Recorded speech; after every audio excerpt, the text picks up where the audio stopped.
ఇప్పుడు చూడబోతున్న topic Jinping Trump భేటీ గురించి, America China స్నేహం గురించి. 6 ఏళ్ల తర్వాత ట్రంప్ జిన్పింగ్ ముఖాముఖి భేటీ అయ్యారు. జిన్పింగ్పై ట్రంప్ ప్రశంసల వర్షాన్ని కురిపించాడు. ఈ భేటీ తర్వాత ట్రేడ్ డీల్పై కీలక నిర్ణయం తీసుకున్నాడు. చైనాపై టారిఫ్లను తగ్గిస్తున్నట్టుగా ట్రంప్ ప్రకటించాడు. అంతేకాదు జిన్పింగ్ అమెరికాలో పర్యటిస్తారు అంటూ కూడా ట్రంప్ మాట్లాడాడు. సో ఇదే అంశం గురించి మనం మాట్లాడుకోబోతున్నాం. నాగేశ్వర్ గారు, ట్రంప్ జిన్పింగ్ 6 ఏళ్ల తర్వాత భేటీ అయ్యారు. పెంచిన టారిఫ్లను కూడా తగ్గించారు. సో ఈ పరిణామాన్ని ఎలా చూడాలి? అంటే అమెరికా చైనా దోస్తీ భారత్పై ఎఫెక్ట్ చూపించే అవకాశం ఉంటుందా? అంటే అమెరికా చైనా దోస్తీ అని మన కంక్లూజన్కి రాలేము. అలా అయితే మోడీ జిన్పింగ్లు కూడా సమావేశమయ్యారు కదా. మరి భారత్ చైనా దోస్తీ అమెరికాపై ప్రభావం చూపెట్టాలి కదా. మీకు this is an age of మల్టీపొలారిటీ.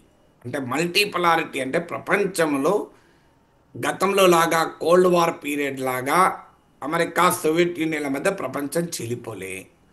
అలాగే ఇమీడియట్లీ ఆఫ్టర్ కోల్డ్ వార్ మీకు అమెరికా తిరుగులేని ఆధిపత్యంలో ప్రపంచం ఉంది. ఇప్పుడు ఆ దశ దాటి మల్టీపోలార్ వరల్డ్కి వచ్చాం. అంటే ఒక్క దేశము నామినేషన్ లేదు. అఫ్కోర్స్ అమెరికాది అతిపెద్ద డామినేషన్ అయినప్పటికీ అమెరికా, చైనా, రష్యా ఇలా మల్టీపోలార్ వరల్డ్ ఉంది. అందులో ఇండియా కూడా ఒక పోల్గా చేరాలని మన ప్రయత్నం. మల్టీపోలారిటీలో విధానం ఏంటంటే మల్టీ అలైన్మెంట్ అంటారు. అంటే మనము ఒక దేశంతో సంబంధాలు పెట్టుకొని కూర్చోము, వివిధ దేశాలతో సంబంధాలు కలిగి ఉంటాయి. ఇండియాకు అమెరికాకు రిలేషన్స్ ఉంటాయి, ఇండియాకు చైనాకు ఉంటాయి, ఇండియాకు రష్యాకు ఉంటాయి. ఇవేం పరస్పర విరుద్ధమైనది కాదు. ఇప్పుడు ఉక్రెయిన్ వార్లో ఉక్రెయిన్కి అమెరికా మద్దతు ఇస్తుంది. కానీ ట్రంప్ ప్రెసిడెంట్ అయ్యాక అమెరికా రష్యాల వాణిజ్యం 20% పెరిగింది. ఇది నేను చెప్పడం కాదు, ప్రెసిడెంట్ పుటిన్ అలాస్కాలో చెప్పాడు. సో అందువల్ల మీకు చైనాకు యూరోపియన్ యూనియన్కు మధ్య బ్రహ్మాండమైన సంబంధాలు ఉన్నాయి. ఇప్పటికీ Russian liquefied natural gas LNG ఎక్స్పోర్ట్స్లో 50% యూరోపియన్ యూనియన్కి వెళ్తాయి, 51%. అందువల్ల this is an age of multi alignment. అందువల్ల జిన్పింగ్ మోడీ కలిశాడని అమెరికా భయపడాల్సిన అవసరం లేదు, అమెరికా బాధపడాల్సిన అవసరం లేదు. ట్రంప్ జిన్పింగ్ కలిశారని భారత్ భయపడాల్సిన అవసరం లేదు. కానీ ఈ మల్టీ అలైన్మెంట్ స్ట్రాటజీ మాత్రం ఉండాలి. ఇది వదులుకుంటే ప్రమాదకరం. ఎందుకంటే ఇటీవల కాలంలో భారత ప్రభుత్వాలు, ఇప్పుడు బీజేపీ ప్రభుత్వం కానీ అంతకుముందు కాంగ్రెస్ ప్రభుత్వం కానీ లాస్ట్ 30-40 ఇయర్స్లో చేసిన మిస్టేక్ ఏంటంటే మనం ఒకవైపు వెళ్ళిపోయాం. ఇప్పుడు ఉదాహరణకు మీకు మనం ఇండో పసిఫిక్ ప్రాంతం అంటారు. ఈ ప్రాంతాన్ని ఏషియా పసిఫిక్ అని గతంలో అనేవాళ్ళు. దాని ఇండియాకి ఏదో ఇంపార్టెన్స్ ఇచ్చినట్టు అమెరికా బిల్డప్ ఇవ్వడానికి పెంటగాన్ దాన్ని ఇండో పసిఫిక్గా మార్చింది. ఈ ప్రాంతంలో చైనాకు వ్యతిరేకంగా అమెరికా కూటమి కట్టింది, జపాన్, ఆస్ట్రేలియాలతో కలిసి. అందులో ఇండియా భాగమై యాంటీ చైనా క్వాడ్లో మనం భాగమయ్యాము. సో దానివల్ల ఏం జరుగుతుంది అంటే మనకు చైనాకు వ్యతిరేకంగా అమెరికాతో కలిసాం. దానికి కారణం ఏంటంటే మనకు చైనాకున్న విభేదాల వల్ల. చైనాకు మనకున్న విభేదాలని పరిష్కరించుకోవాలి, ఖచ్చితంగా దాన్ని అడ్రస్ చేయాలి. కానీ అందుకొరకు మనం అమెరికన్ స్ట్రాటజిక్ ఇంట్రెస్ట్లకు పోతే ఏం జరుగుతుంది? ఇవాళ మనకు కలిసి వస్తుంది అమెరికా. ఇప్పుడు ఉదాహరణకు ఇటీవల ఆపరేషన్ సింధూర్ అప్పుడు చూసాం కదా, తర్వాత కూడా మనం చూస్తున్నాం కదా. అమెరికాతో ఇంత స్ట్రాటజిక్ ఫ్రెండ్షిప్ ఉంటే అమెరికా కోసం మనం చైనా వ్యతిరేక కూటమిలో చేరితే అమెరికా ఏం చేస్తుంది? అక్కడ పాకిస్తాన్ కలుపుకుంటుంది, చైనా కలుపుకుంటుంది. మనం పిచ్చోళ్ళం ఎత్తున్నాం కదా. ఇప్పుడు జిన్పింగ్ అమెరికా చైనా పాకిస్తాన్తో జరిగిన యుద్ధంలోనే అమెరికా మనకు కలిసి రాకపోతే చైనాతో రేపు యుద్ధం అంటూ వస్తే అమెరికా కలిసి వస్తుందా? Can you imagine? ఇప్పుడు మన కొరకు చైనాతో పెట్టుకుంటుంది అమెరికా. పాకిస్తాన్ చాలా చిన్న దేశం, పాకిస్తాన్ అమెరికా వదులుకోవడం లేదు. ఐ లవ్ పాకిస్తాన్ అంటున్నాడు ట్రంప్. అందువల్ల మనకి క్లారిటీ ఉండాలి. కానీ అన్ఫార్చునేట్లీ మన ప్రభుత్వాలు చైనాకు వ్యతిరేకంగా అమెరికా నాయకత్వం కూటమిలో చేరాం. వాస్తవంగా చేయాల్సింది అంటే ఇండిపెండెంట్ ఫారెన్ పాలసీ ఉండాలి, స్ట్రాటజిక్ అటానమీ ఉండాలి, అమెరికాతో రిలేషన్స్ ఉండాలి, చైనాతో రిలేషన్స్ ఉండాలి. బేస్డ్ ఆన్ ఇష్యూస్ ఒక కంట్రీతో అనుకూలంగా ఒక కంట్రీతో వ్యతిరేకం అంటూ ఉండాలి తప్ప అమెరికన్ స్ట్రాటజిక్ ఇంట్రెస్ట్, అమెరికాకు లక్ష్యం వేరు, చైనాను ఇక్కడ నియంత్రించాలనేది అమెరికా లక్ష్యం. అవసరమైతే అమెరికా చైనా కలిసి ప్రపంచాన్ని శాసించాలని కూడా చూసుకోవచ్చు. అమెరికా లక్ష్యాలు వేరు, మన లక్ష్యం వేరు. మనం ఏం చైనాని ఇక్కడ నియంత్రించాలి, చైనాను ఏదో శాసించాలి అని కాదు. మనకేంటంటే ఇండియా చైనా బార్డర్ డిస్ప్యూట్ ఉన్నది. ఈ ప్రాంతంలో చైనా డామినేషన్ పెరిగితే మనకు నష్టం అనేది మన వైఖరి. అందువల్ల మనకు చైనా పట్లుండే ఇష్యూస్ వేరు, అమెరికాకు చైనా పట్లుండే ఇష్యూస్ వేరు. అమెరికాకు చైనా పట్ల ఇష్యూస్ గ్లోబల్ డామినేషన్ సంబంధించింది. ఇప్పుడు కోల్డ్ వార్లో సోవియట్ యూనియన్ కాలంలో అమెరికా చైనాలు కలిసి సోవియట్కు వ్యతిరేకంగా పనిచేశాయి. ఇప్పుడు అమెరికా రష్యాలు కలిసి చైనాకు వ్యతిరేకంగా పనిచేయాలంటే ట్రంప్ ఎత్తుగడ రివర్స్ కిసింజర్ డిప్లొమసీ అంటారు. మీకు కానీ అది పనిచేయక పుట్టిన వింటలేడు. అందువల్ల ట్రంప్ తన రూట్ మార్చుకొని ఏకంగా జింపింగ్తోనే కలిస్తే పని అయిపోతుందని. మొదట్లో ట్రంప్ ఎత్తుగడ ఏముండే అంటే ట్రంప్ అండ్ పుటిన్ కలిసి అంటే రష్యాను కలుపుకొని చైనాను ఐసోలేట్ చేయాలి. దీన్నే రివర్స్ కిసింజర్ డిప్లొమసీ అన్నారు. 1970s కిసింజర్ డిప్లొమసీ ఏంటంటే అమెరికా సోవియట్ యూనియన్ మధ్య పోటీ ఉన్నప్పుడు అమెరికా చైనాను కలుపుకొని సోవియట్ యూనియన్తో పోరాడింది. ఇప్పుడు అమెరికాకు చైనాకు మధ్య పోటీ ఉంది కనుక రష్యాను కలుపుకుందామని ట్రంప్ ప్రయత్నం. అందుకే పుటిన్తో అంత ఫ్రెండ్షిప్ చేశాడు, పుటిన్తో క్లోజ్ అయ్యాడు. కానీ పుటిన్ అవకాశం ఇవ్వకుండా రష్యా చైనా ఫ్రెండ్షిప్ బలపడింది. ఇప్పుడు అందుకే ట్రంప్ రూట్ మార్చుకొని ఏకంగా అమెరికా చైనానే కలుద్దాం అని G2 అంటాడు. ఇప్పుడు G20 కాదట, G2 అంట, G7 కూడా కాదట. G7 ఏమో అమెరికా మిత్ర దేశాలు ఫ్రాన్స్, జపాన్, ఇటలీ ఇలాంటి, కెనడా అని. ఇప్పుడు అది కూడా కాదట, ఫ్రాన్స్, జర్మనీ ఇవన్నీ వదిలేశాడు. G2 అంటే అమెరికా చైనా కలిపి ప్రపంచాన్ని పంచుకుంటాయట. మనం అలాంటప్పుడు మనం ఎటువైపు ఉండాలి?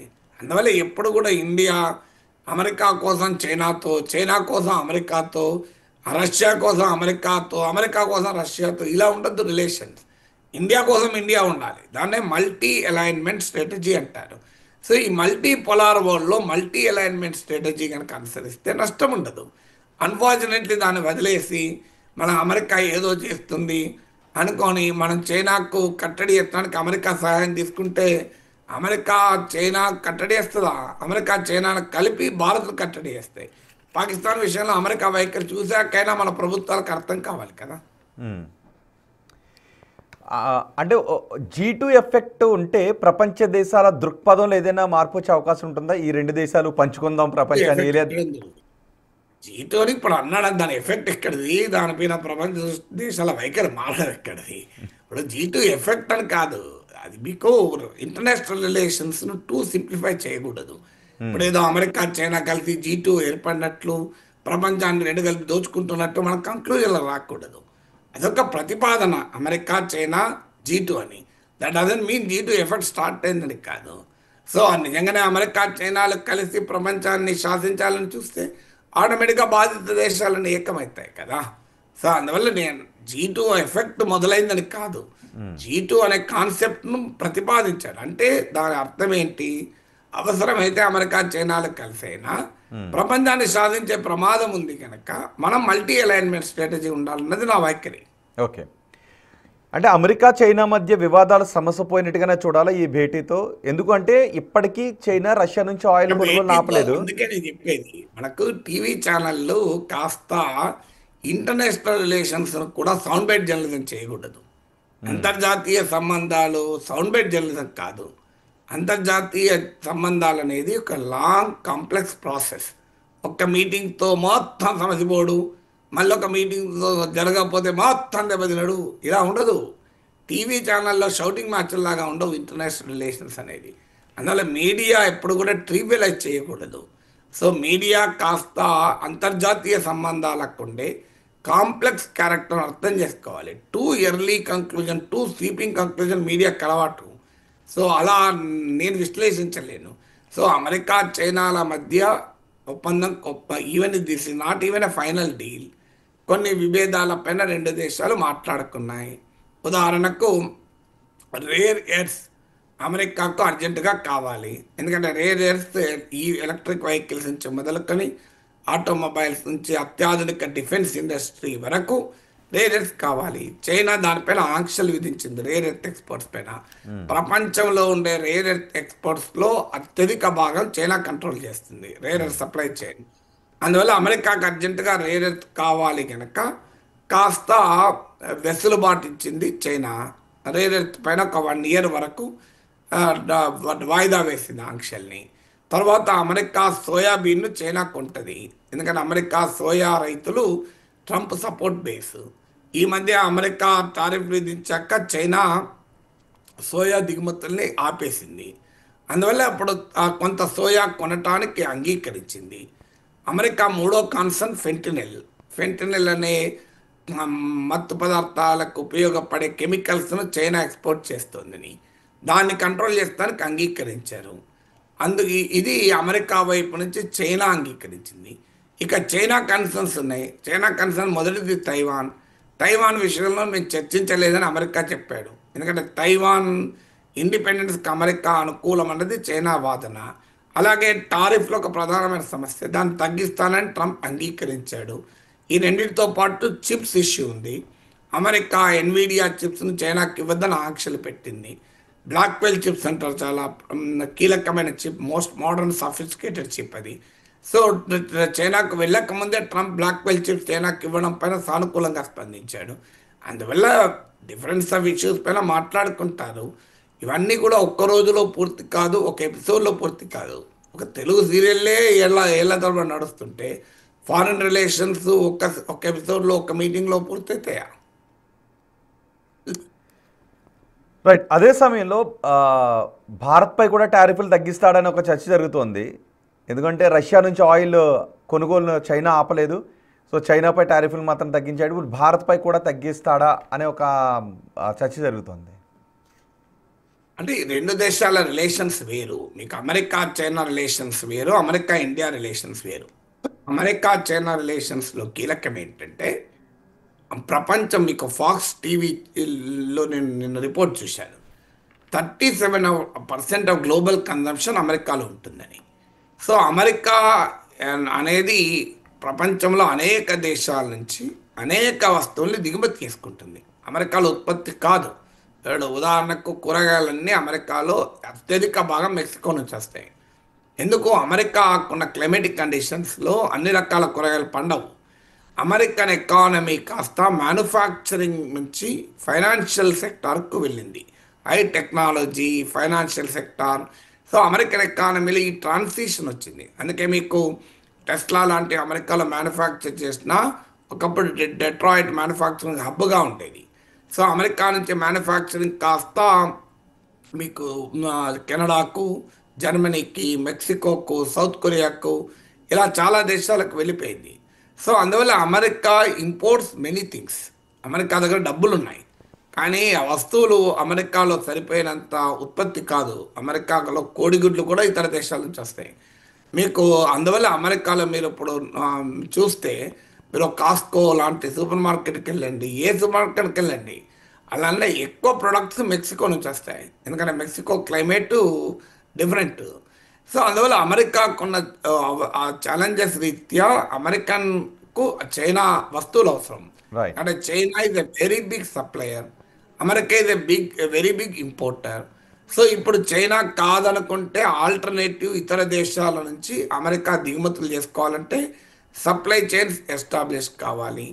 అవన్నీ కూడా చైనా ఇచ్చినంత చౌకగా ఇవ్వగలగాలి. చైనా ఇది చాలా చీప్ రేట్కి ఇస్తుంది, ఎందుకంటే because of the scale of economy.